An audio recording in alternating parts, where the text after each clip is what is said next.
Wanda Maximoff, the witch who broke reality. When does grief become madness? When does love become obsession? At what exact moment does a woman stop being a hero and become the monster in someone else's story? I've asked myself these questions 1,000 times, 1,000,000 times. In every reality I've created, destroyed, and recreated. And you know what terrifies me most?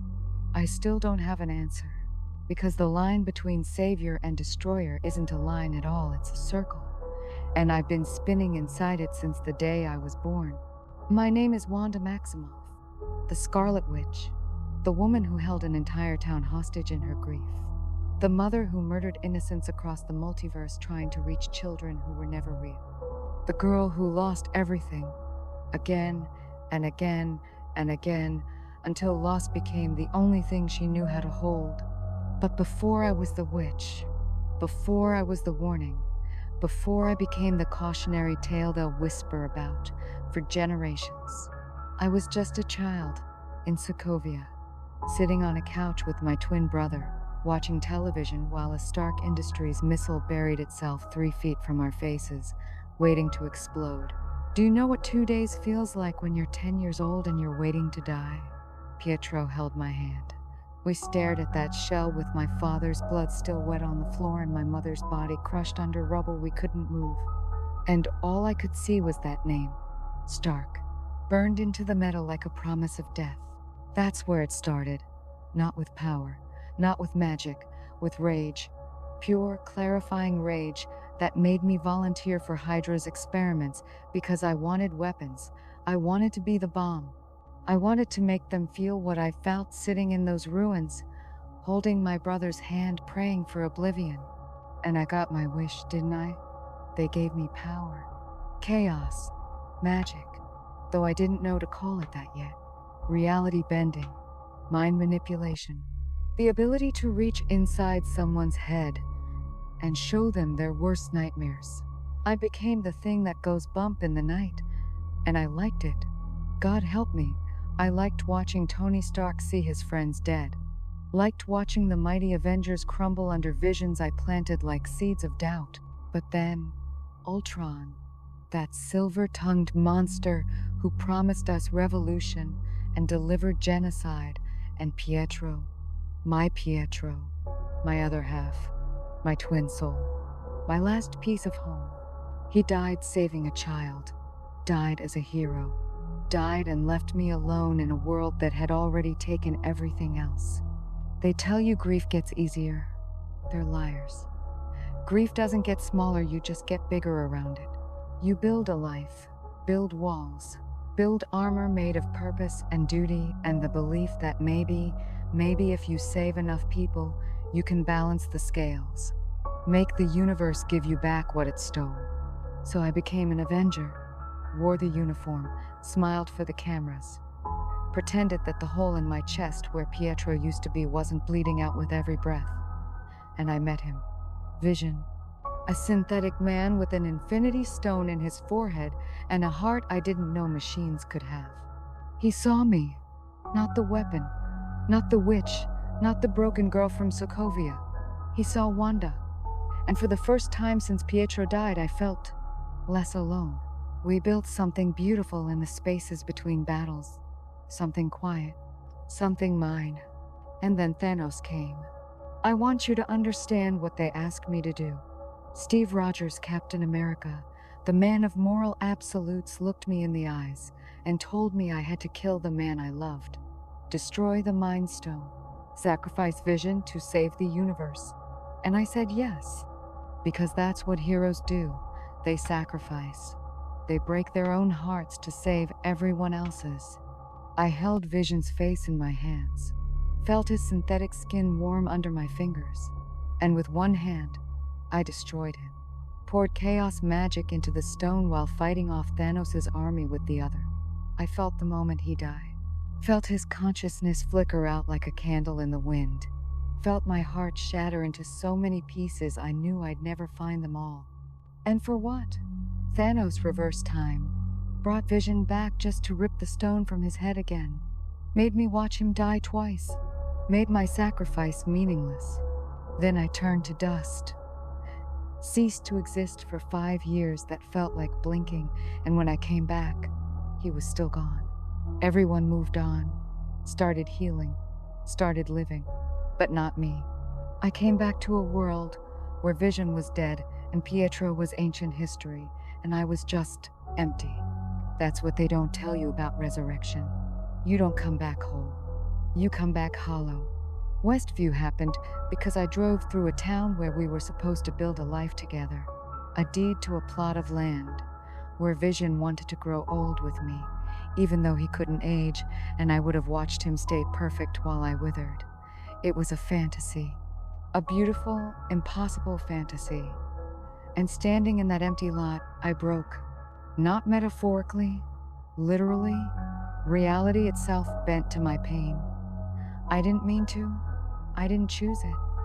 The magic just exploded. Chaos magic, the Darkhold would later call it. The ability to reshape reality itself. And I built him, built Vision, built a life, built children Tommy and Billy, my beautiful boys with their father's eyes and my stubbornness. I made it real, made it perfect, made it mine. And yes, I know what I did. I trapped thousands of people inside my grief, forced them to play roles in my sitcom fantasy, made them smile while they screamed inside. Agnes Agatha, she showed me, made me see their terror, their pain. The children crying in their beds, the parents unable to wake up, the man begging me to let him die because existing in my illusion was torture. I was the villain, the monster. The thing that happens when you give godlike power to a woman who's lost everything. But here's what no one wants to admit. I didn't want to stop. Even knowing what I was doing, even seeing their pain, I didn't want to let go. Because in Westview, Pietro came back. Vision was alive. My children were real. I had a family. I had everything I'd ever wanted. Everything the universe kept ripping away from me. Letting go of Westview was dying a third time, watching Vision dissolve, kissing my boys goodnight knowing they'd cease to exist the moment I dropped the hex. Choosing to be the hero when every cell in my body was screaming to be selfish, to be happy, to finally keep something I loved. But I did it. I let them go. I let them all go. And they called me a hero for releasing the hostages, for ending the nightmare. But I wasn't a hero. I was just a woman who realized she'd become her own monster. Then I found the Darkhold. That cursed book that whispered in my sleeping mind showed me something impossible. In every other universe, Tommy and Billy were real. Somewhere in the infinite multiverse, my children were alive, were breathing, were calling someone else Mom, and I could reach them.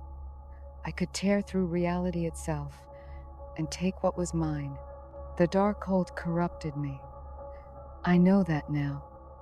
It showed me what I wanted to see, twisted my grief into justification, made me believe that I deserved happiness no matter the cost. And I believed it. God help me, I believed it so completely that I murdered the Illuminati, the smartest heroes of another Earth without hesitation.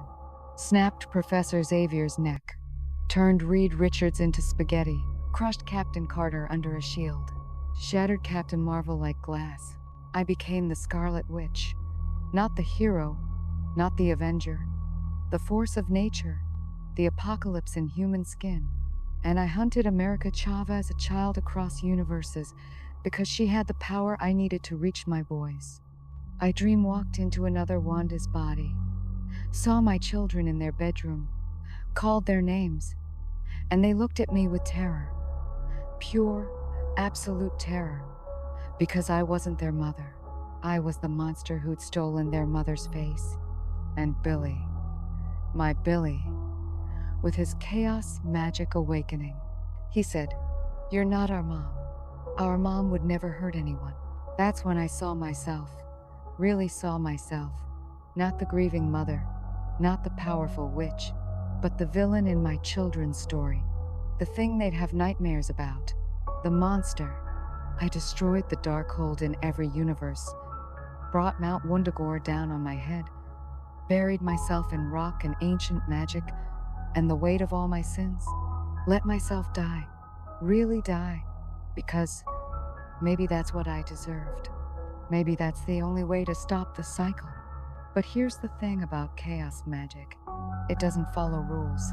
It doesn't die cleanly, and neither do I. So am I dead? Am I alive? Am I scattered across the multiverse in 1,000 pieces, each one carrying a fragment of my guilt? I don't know anymore. All I know is that somewhere, in some reality, there's a version of me who got to keep her family, who didn't break, who didn't become the warning. And I hate her. I hate her so much I can taste it. Because she gets to be happy. She gets to be the Wanda I should have been before Hydra, before Ultron, before Vision died twice, before I learned that love and madness are the same thing wearing different faces. You want to know when grief becomes madness? When love becomes obsession? I'll tell you. It happens the moment you realize that all your power, all your magic, all your ability to reshape reality itself can't bring back the one thing that mattered. I am Wanda Maximoff, the Scarlet Witch, the woman who broke reality because reality broke her first. And if I could do it all over again, I'd choose them. Every time. In every universe. Even knowing how it ends. Even knowing I'm the monster.